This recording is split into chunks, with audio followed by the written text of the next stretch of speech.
Russia ఇంధన రంగం లక్ష్యంగా యూరోపియన్ యూనియన్ ప్రకటించిన సరికొత్త ఆంక్షల్లో గుజరాత్లోని నాయరా ఎనర్జీ లిమిటెడ్కు చెందిన వాడినార్ రిఫైనరీ కూడా ఉంది. రష్యా నుంచి చమురు కొనుగోలు చేసే దేశాలను కఠిన ఆంక్షలతో ఊపిరాడనివ్వకుండా చేయాలని పాశ్చాత్య దేశాలు సరికొత్తగా సంకల్పం చేసుకున్న నేపథ్యంలో రాబోయే రోజుల్లో ఇటువంటివి అనేకం చూడాల్సి రావచ్చు. రష్యా నుంచి చమురు కొంటున్నందుకు భారతదేశం మీద 500% సుంకం విధించేందుకు ట్రంప్ ఆశీస్సులతో అమెరికా సెనేటర్లు ఒక పక్క బిల్లు సిద్ధం చేస్తుంటే మరోపక్క నాటో అధినేత నోట ట్రంప్ బెదిరింపు భాష వినపడుతోంది. ఉక్రెయిన్పై యుద్ధాన్ని ఆపేలా రష్యా మీద భారత్, చైనా, బ్రెజిల్ ఒత్తిడి తీసుకురావాలని, విఫలమైన పక్షంలో ఆంక్షలకు సిద్ధపడాలని నాటో అధినేత మార్క్ రుట్టే హెచ్చరించిన విషయం తెలిసిందే. రష్యన్ ఇంధన సంస్థ రోస్నెఫ్ట్ నుంచి ముడి చమురు కొనుగోలు చేస్తున్న రిలయన్స్ ఇండస్ట్రీస్కు 49% రోస్నెఫ్ట్ వాటాలున్న నాయరా ఎనర్జీకి EU నిషేధం పెద్ద సవాల్. రష్యా క్రూడ్ ఆయిల్ను భారత్లో శుద్ధి చేసి యూరోపియన్ యూనియన్ మార్కెట్కు ఎగుమతి చేస్తున్న ఈ రెండు చమురు ఎగుమతి సంస్థలకు కష్టకాలం తప్పదేమో.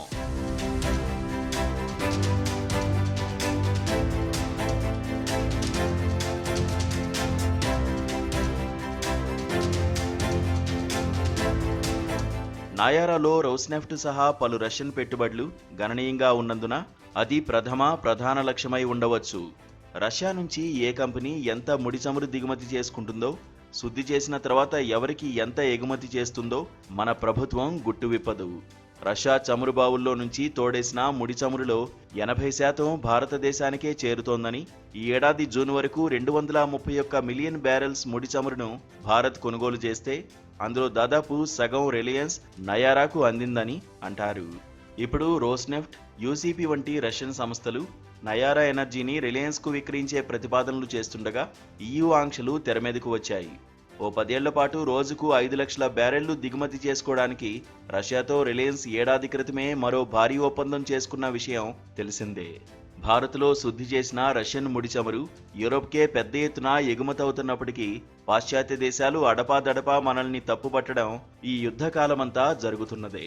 రష్యా ముడి చమురు దిగుమతుల్లో అత్యధికం శుద్ధి చేసిన అనంతరం విదేశాలకే తరలిపోతున్నప్పటికీ సదరు దిగుమతులు మన దేశ ప్రజల ప్రయోజనార్థం జరుగుతున్నట్టుగా మంత్రులు, అధికారులు వ్యాఖ్యలు చేయడం అనాదిగా చూస్తున్నదే.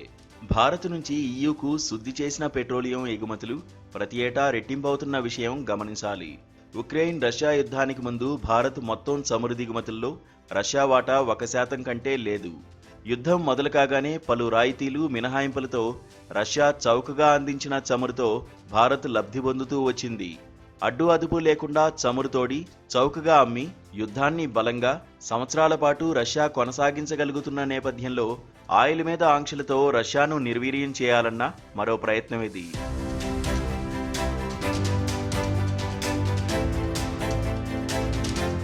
యుద్ధానికి నువ్వే కారణమంటూ మొన్నటి వరకు ఉక్రెయిన్ అధ్యక్షుడిని తీవ్రంగా తప్పుబట్టి అవమానించి రష్యా అధ్యక్షుడిని తెగ వెనకేసుకొచ్చిన ట్రంప్ ఇటీవలే మనసు మార్చుకున్నారు.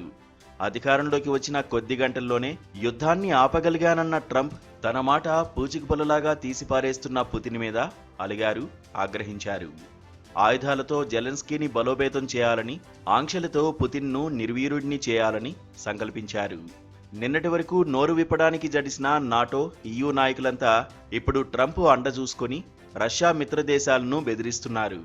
ఇటువంటి విన్యాసాలు చాలా చూశామని, ఏమి చేయాలో తమకు తెలుసునన్నది చమురు మంత్రి హర్దీప్ పూరి వ్యాఖ్యల సారాంశం.